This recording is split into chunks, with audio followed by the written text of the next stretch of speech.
નમસ્કાર, હું છું પ્રેરણા અને વિમેન્સ ડે સ્પેશિયલ સેશનની અંદર તમારું સ્વાગત કરી રહી છું. એક બહુ સરસ કવિતા છે હર્ષવી પટેલની કે અઠંગ આંખ હોય પણ ફરક કરી શકો નહીં, મને મળ્યા પછી તમે રહી શકો નહીં, ને શરત કહો તો છે શરત, ને મમત કહો તો હા મમત, તમે ન હો તો મને મળી શકો નહીં. આ હર્ષવી પટેલની કવિતા છે એ એવી દરેક સ્ત્રીઓ માટે છે જે સંઘર્ષ કરી જાણે છે, આત્મવિશ્વાસુ છે અને મહત્વાકાંક્ષી છે. આજે જ્યારે આપણે વિશ્વ મહિલા દિવસ નિમિત્તે એકત્રિત થયા છીએ ત્યારે આવી જ એક પ્રતિભાશાળી અને સમર્થ મહિલા સાથે આપણે વાતચીત કરવાના છીએ. આપણા સૌના માનીતા અને જાણીતા નગરપાલિકા પ્રમુખ શ્રીમતી જિજ્ઞાબેન પંડ્યાને આજના સેશનમાં આપણે આવકારી રહ્યા છીએ. તો સૌપ્રથમ આપણે એમની જ વાતથી શરૂ કરીએ આજનો સેશન કે બેન, તમે તમારા વિશે તમારે કંઈ કહેવું હોય. આમ તો એવું કહેવાય કે સ્ત્રીઓની ઘણી બધી ઓળખ હોય, એક કરતાં વધારે પાત્રો છે ને સ્ત્રીઓ જીવી જાણતી હોય છે, પણ તો એ બધા પાત્રોથી અને ઓળખથી ઉપર ઉઠીને તમારે પોતાના વિશે કંઈ કહેવું હોય તો તમે શું કહેશો? આમ તો સૌ પહેલા તો તમારા માધ્યમથી બધાને હું નમસ્કાર કરી અને એક વાત ચોક્કસ કહીશ કે સ્ત્રીઓ ધારે તે કરી જ શકતી હોય છે અને દરેક પાત્રની અંદર એ પાણીની જેમ ઢળી જતી હોય છે. અને આમાં મારી વાત કરવી હોય તો બહુ લાંબી યાત્રા રહી છે મારી. અને આ કદાચ હું સ્ટાર્ટિંગ કરું ને તો નાનપણથી જ એવું થાય કે સ્ત્રીઓ ક્યાં સુધી કેવી રીતે આગળ વધવી હોય અને એના માટે કેવી રીતે કામ કરતી રહેતી હોય, દરેક વખતના સપનાઓ અને એ સપના જોતા જોતા એને પાર પાડવા કેવી રીતે આપણે કામ કરવું એ દરેક વખતે અલગ અલગ હોય છે. અને એમાં મારા વિશે મને એક વાત હજી પણ યાદ છે કે બહુ નાનપણમાં મારો હાથ ભાંગી ગયો હતો અને ત્યારે મને ડૉક્ટરે કીધું કે બેન તો હવે ક્યારેય હાથથી લખી નહીં શકે અથવા તો એનો હાથ એકદમ સીધો નહીં થાય. ત્યારે મારા ફાધરે મારી જે કેર કરી છે એ મને હજી સુધી યાદ છે કે મેં કોઈ દિવસ મારી નોટ્સ નથી લખી.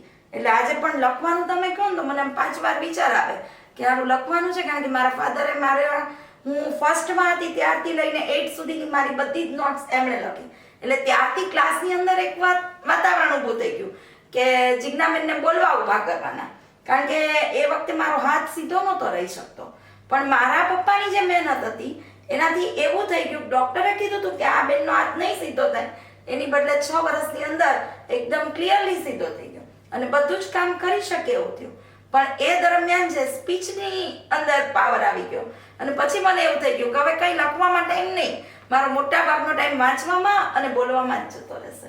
એ કરતાં કરતાં મોનિટર, જીએસ અને ત્યાર પછી આ રીતે આગળ વધતી ગઈ તો આજે નગરપાલિકાના પ્રમુખ સુધી પહોંચી ગઈ. એટલે દરેક વખતે સ્ત્રી શું કરશે એ તો નાનપણથી એણે નક્કી કરેલું છે. બહુ સાચી વાત છે કે સ્ત્રીત્વમાં જે તાકાત હોય છે કે પોતાની નબળાઈઓ છે એને પણ શક્તિમાં છે કન્વર્ટ કરી શકતી હોય છે. આપણે નાના હોઈએ ને બેન ત્યારે સપનાઓ જોતા હોઈએ કે આપણે મોટા થઈને આ બનીશું, આ કરીશું, પછી મોટા થઈએ એમ થોડી વાસ્તવિકતાઓ સામે આવે, સપનાઓ બદલાય. તો દર્શકો વતી અમારો તમને પ્રશ્ન એ છે કે તમને નાનપણથી જ એવું સપનું હતું કે રાજકીય ક્ષેત્રે આગળ વધવું છે કે પછી મોટા થઈને થયું, અને એવા કયા સંજોગોને કારણો હતા જેમણે તમને રાજકીય ક્ષેત્રે જવા માટે પ્રેરિત કર્યા છે? નાનપણથી જ એક મેં તમને વાત કરી એમ કે સ્વપ્ન તો જોયું જ તું કે કંઈક આગળ વધવું છે. અને આગળ વધવામાં કેવી રીતે, કારણ કે બોલવાનું અને ખાસ કરીને ક્લાસની અંદર લીડરશિપ લેવાનું તો પહેલેથી નક્કી કરી જ નાખ્યું હતું કે આપણે જ કરવાનું. કે એ લીડરશિપ કરતાં કરતાં ખાસ તો એવું થાય કે ટીચર્સ ક્લાસની બહાર જાય એટલે ક્લાસ ટેકલ કરીએ, એટલે ટીચર બનવાની એ વખતે ઈચ્છા હતી અને એ મેં પરિપૂર્ણ કરી. સૌથી વધારેમાં વધારે ઈચ્છા હંમેશા મારા શિક્ષકને જોઈને મને એવું થાય કે હું આમના જેવી ક્યારે બનું, અને એ કામ સૌથી પહેલું કરવું હતું અને એટલા માટે જ હું શિક્ષક જ બની. અને મને પોતાને બાળકો સાથે એટલું બધું ગમે કે ચલો મારા બાળકને હું કેવી રીતે વાંચું, આ જોતા જોતા અને મેં આગળ પણ મારા સ્વપ્નને ક્યારેય બદલાવા નથી દીધો. મેં શિક્ષક બની અને મારી પોતાની સ્કૂલ શરૂ કરી ત્યાં સુધી હું એમાંથી ડગી નથી. આજે 25 વર્ષથી હું એઝ અ પ્રિન્સિપાલ વર્ક કરી રહી છું. અને ત્યાં એમાંથી પછી આગળ જેમ જેમ સ્કૂલમાં વર્ક કરતાં કરતાં એવું લાગતું ગયું કે હું સમાજની પણ સેવા કરી શકું એમ છું, કેમ મારે આગળ ન આવવું જોઈએ. અને એમાં એ મોદી સાહેબે જ્યારે બહેનોને આહવાન કર્યું કે બહેનો પણ સારી રીતે ભારતીય જનતા પાર્ટીમાં જોડાઈ અને આગળ આવી શકે છે, તો મેં પોતે પણ પદાર્પણ કર્યું. અને 2007માં મેં ભારતીય જનતા પાર્ટીમાં ખૂબ સારું કામ કરી અને મહિલા મોરચાની હું જિલ્લાની મહામંત્રી બની. અને ત્યાર પછી નગરપાલિકાની ટિકિટ આવી અને હું નગરપાલિકા લડી 2008માં. એમ કરતાં આજે મારી આ 4થી ટર્મ છે. ઓકે. દરેક સફળ પુરુષ પાછળ સ્ત્રીનો હાથ હોય આવું આપણે વર્ષોથી સાંભળતા આવીએ છીએ. પણ દરેક સફળ સ્ત્રી હોય ને એની પાછળ પોતાના સંઘર્ષો હોય, જેને સેલ્ફ મેડ વુમેન કહીએ ને આપણે, કે સંઘર્ષોમાંથી પોતે જાતે બહાર આવી હોય. તો તમારા કેવા સંઘર્ષો રહ્યા છે એના વિશે અમને જાણવું છે. મારે તો ખબર નહીં, મને એવું લાગે છે કે સંઘર્ષ વગરનું કોઈ દિવસ જીવન જ ના હોય. અને મારે હરેક સ્ટેપ ઉપર સંઘર્ષ આવ્યા છે. હું જૈન ફેમિલીમાંથી બિલોંગ કરું અને મેં લવ મેરેજ કર્યા બ્રાહ્મણ ફેમિલીમાં. તો સ્ટાર્ટિંગમાં જ મને એવું થયું કે અહીંયા તો બધા વર્કિંગ છે તો મને પણ વર્ક કરવું છે. તો એઝ અ ટીચર મેં વર્ક મારું સ્ટાર્ટ કર્યું. અને એ કરતાં કરતાં સંઘર્ષ એવો આવ્યો કે મને બહુ બધા બાળકોની તકલીફો દેખાણી. અને એ તકલીફ જોઈ અને મેં જે સ્ટાર્ટ કર્યું, મને એમ થઈ ગયું કે મને આ તકલીફમાંથી કોણ ઉગારી શકે. અને એવે વખતે બાળ આયોગની અંદર જઈ અને બાળકોના અનેક પ્રશ્નો રજૂઆત કરતી હતી. અને ત્યારથી બાળ આયોગમાં હું પોતે મેમ્બર થઈ. ત્યાર પછી જુવેનાઇલ જસ્ટિસ બોર્ડમાં ગઈ. તો આ જે બધામાં ગઈ ત્યારે મને લો કરવાની જરૂર પડી. તો મારા હસબન્ડે, મારા ફેમિલીએ મને એવું કીધું કે તારે જો આગળ વધવું છે તો તું LLB કરી લે.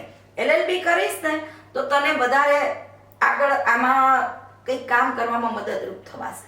તો એ સપોર્ટના કારણે હું લો કરી અને મારું જુવેનાઇલ જસ્ટિસ બોર્ડમાં કામ રહ્યું. ત્યાર પછી ચાઇલ્ડ વેલફેર કમિટીમાં કામ રહ્યું. એમ જુદી જુદી જગ્યાએ જવામાં મને સરળતા રહી. તો ચાઇલ્ડ વેલફેર કમિટીમાં જ્યારે લોકોના દુઃખો મેં જોયા, નાના નાના બાળકોને મેં એકદમ ત્યજી દીધેલા જોયા, ત્યારે મને એમ થયું કે હજી મારે આને સમજવા હોય અને હું જ્યારે સામાજિક ક્ષેત્રે કામ કરું છું તો મારે બીજું પણ કંઈક કરવું જોઈએ. અને એ માટે થઈને મેં માસ્ટર ઇન સોશિયલ વર્ક કર્યું. અને MSW કર્યા પછી હું દરેક લોકોના પ્રશ્નોને કેવી રીતે વાચા આપી શકું એ કરતી થઈ. એટલે આ બધા જ પ્રશ્નો જ્યારે આવે ને ત્યારે પરિવાર જો આપણને સપોર્ટ કરે ને તો થાય. અને મને સૌથી વધારે મારા હસબન્ડ કહું કે મારા ફ્રેન્ડ કહું, એનો સપોર્ટ વધારેમાં વધારે રહ્યો છે. અને એનાથી પણ વધારે એના મમ્મીનો સપોર્ટ રહ્યો છે. કારણ કે જ્યારે હસબન્ડ સપોર્ટ કરે ને તો સાસુ ઓલવેઝ સપોર્ટ કરે.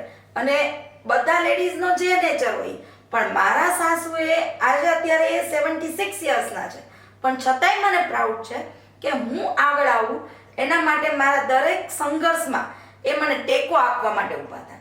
મારો પરિવાર ક્યાંય ડિસ્ટર્બ ન થાય એનું ધ્યાન એમણે રાખ્યું છે.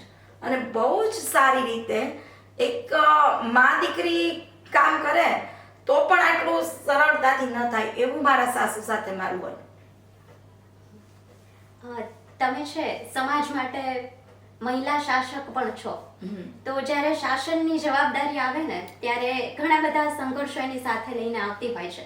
તો આ જવાબદારી નિભાવવાની પ્રેરણા કે શક્તિ છે એ તમને ક્યાંથી મળે છે? એક પછી એક પ્રશ્નો જેમ આવતા જાય ને એમ આપણને થતું જાય કે સારું કંઈક તો ઘટે છે, આ પૂરું કરવું જોઈએ. જેમ કે હું નગરપાલિકામાં આજે પ્રેસિડેન્ટ છું તો મને હર હંમેશા એક જ વાત આવે, મારું સુરેન્દ્રનગર મારે કરવું છે, મારા માટે છે, મારા ગામ માટે છે, તો મારે શું કરવું? આ પ્રશ્નને રોજ આપણે જેમ હું એક સ્ત્રી છે ને એ પોતાના ઘરથી શરૂઆત કરે કે ઘરમાં શું જરૂર છે, એમાં કેવી રીતે આપણે આયોજન કરીએ છીએ, અને એ રીતે હું અત્યારે આખા નગરને જોઉં છું કે આખું નગર મારું પોતાનું છે, મારો પરિવાર છે, મારે એને ડેવલપ કરવું છે અને એ રીતે અત્યારે હું એ ડેવલપ કરી રહી છું. એટલે સંઘર્ષોમાંથી જ ક્યાંક ને ક્યાંક પ્રેરણા મળતી હોય છે, જે શક્તિ મળતી હોય છે. સંઘર્ષમાં શક્તિ છે. જો સંઘર્ષ નથી તો કંઈ જ નથી. જેમ કે હું પ્રેસિડેન્ટ બની અને પહેલા જ વીકમાં એવો પ્રશ્ન મારી સામે આવ્યો કે જે 41 વર્ષથી છે. સુરેન્દ્રનગરની અંદર સૌથી મોટામાં મોટો પ્રશ્ન છે કે લારી ગલ્લા છે રોડ ઉપર, તો એટલું બધું મારા માટે કીધું કે બેન છે તો નહીં કરી શકે, તમે કદાચ નહીં આમ કરો, એમ કરીને એવું મૂકી દે વાતાવરણ કે આ મહિલા કેવી રીતે કરશે. જે 41 વર્ષથી શાસનમાં ઘણા બધા ભાઈઓ આવીને ગયા છે, છતાંય નથી થયું. એવા પ્રશ્નો આવીને મૂકી દીધા અને રોજ હલ્લો આવે કે આ તમે નહીં કરી શકો, તો અમારે આ કરવું છે, કેવી રીતે થશે. એટલે મેં કીધું ઓકે, આના માટે મેં એક નિર્ણય લીધો કે આ સંઘર્ષ છે તો આની અંદર કેવી રીતના પાર પડાશે, તો એ લોકોને સીધા હટાવીને નહીં થાય. તો એના સાથે બેસી ચર્ચા કરી અને એનું નિરાકરણ કર્યું. એમને અલગ જગ્યા આપી. તો આજે સુરેન્દ્રનગરની અંદર જ્યાંથી આપણે સ્કૂટર લઈને નહોતા નીકળી શકતા, ત્યાં આરામથી કાર લઈને નીકળી શકી છીએ. એટલે સંઘર્ષ તમારી સામે આવે, કોઈ તમને પ્રશ્ન કરે તો એનો જવાબ શોધવા માટે હું દિવસ રાત એક કરું છું કે આનો જવાબ તો આપણે મળવો જ જોઈએ અને એમાંથી જ આપણને હલ મળે છે. સ્ત્રી તરીકેના આપણા બહુ બધા રોલ હોય, જેમ કે તમે પત્ની તરીકેનો રોલ નિભાવો છો, શાસક તરીકેનો રોલ નિભાવો છો, મિત્ર તરીકેનો રોલ નિભાવતા હશો, વહુ, દેરાણી, જેઠાણી, આ બધા જ રોલમાંથી તમને સૌથી વધારે કયો રોલ ગમે છે? બહુ અઘરો પ્રશ્ન છે મારા માટે, પણ જે રોલ ગમે છે એ અત્યારે મારી સાથે નથી.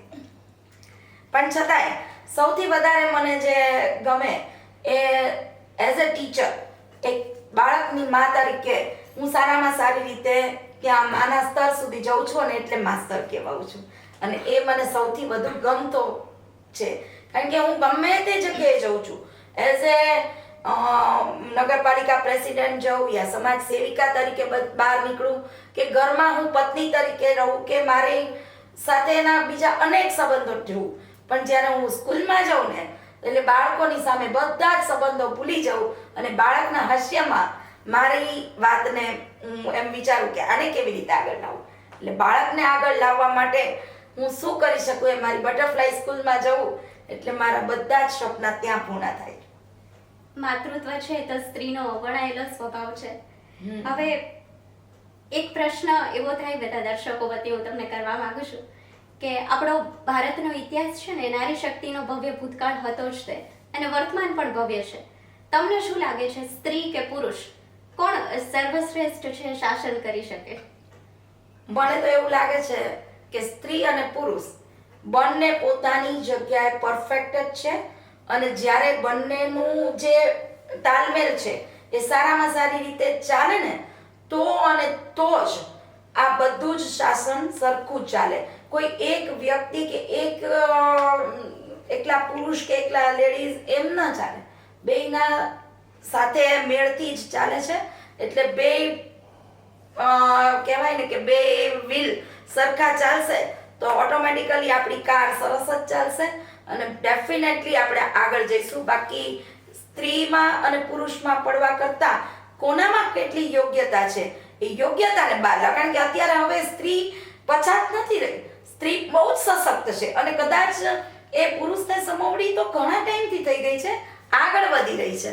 તો એવે વખતે આપણે ફક્ત ને ફક્ત એવું જોવું જોઈએ કે આપણે આપણા માયલું વ્યક્તિત્વ વિકસાવવું જોઈએ અને દરેક પોતાના વ્યક્તિત્વથી જ આગળ આવે છે. બહુ સાચી વાત છે અને સાંપ્રત સમયની તાતી જરૂરિયાત છે કે આવો સંદેશ છે એ સમાજ સુધી પહોંચે કે બંનેનો તાલમેલ છે એ જરૂરી છે. આજે વિમેન્સ ડે નિમિત્તે આપણે ભેગા થયા છીએ અને વાતચીત કરી રહ્યા છીએ, ત્યારે પ્રમુખ વતી કે પછી એક સ્ત્રી તરીકે આખા એ જિલ્લાની ને આખા સમાજની સ્ત્રીઓને તમારે જો કોઈ સંદેશ આપવો હોય તો એ શું હોઈ શકે? વુમન્સ ડે નિમિત્તે મને એવું કહેવાનું મન થાય કે નારી માટે એવું કહેવાય છે કે જો ધારે ને તો એને તારી શકે બીજા 10 ઘરને. પણ આપણી વાત એટલી જ હોય છે કે કોઈને નડવા કરતા કોઈને સાથે લઈ અને આગળ લાવવા વાળી જે બેન છે ને એ ખરેખર ઉત્તમ છે. આપણે એક બેન બીજી બેનનો સથવારો આપી અને એને આગળ લાવીએ. આ કામ કરવાથી નારી સશક્તિકરણ ઓલવેઝ રહેશે અને ક્યારેય નારી પાછળ છે જ નહીં એ સાબિત કરી દેશું. આપણી જે કહેવત છે કે બેસીને નારીઓ એકબીજાને પાડે, એમાંથી બહાર નીકળી અને નારી બીજી નારીની સપોર્ટેડ બને, ત્યારે આ ચેઇન આપણને ક્યાંય આગળ લઈ જશે. ક્યારે પણ કોઈના રસ્તાનો પથ્થર બનવા કરતા એનો દાદરો બનવો ને એ વધારે સારું છે. એનો હાથ પકડી અને આપણે આગળ લઈ આવીએ. થેન્ક યુ વેરી મચ કે તમે મને આવા સરસ રીતે આજના મેસેજ આપવાનો સમય આપ્યો છે કે જેથી કરીને હું બહેનોને સારી રીતે કહી શકી. Thanks. Thank you so much. આપણે બહેનનો આભાર માનીએ છીએ ને આ સાથે જ સશક્તિકરણનો આખો એ ખ્યાલ છે શક્તિકરણ સુધી પહોંચે, સ્વથી સમાજ અને સમાજથી રાષ્ટ્ર સુધી પહોંચે એવી જ શુભ ભાવના અને સદભાવ સાથે તમારો આભાર માની રહીશું. Thank you so much.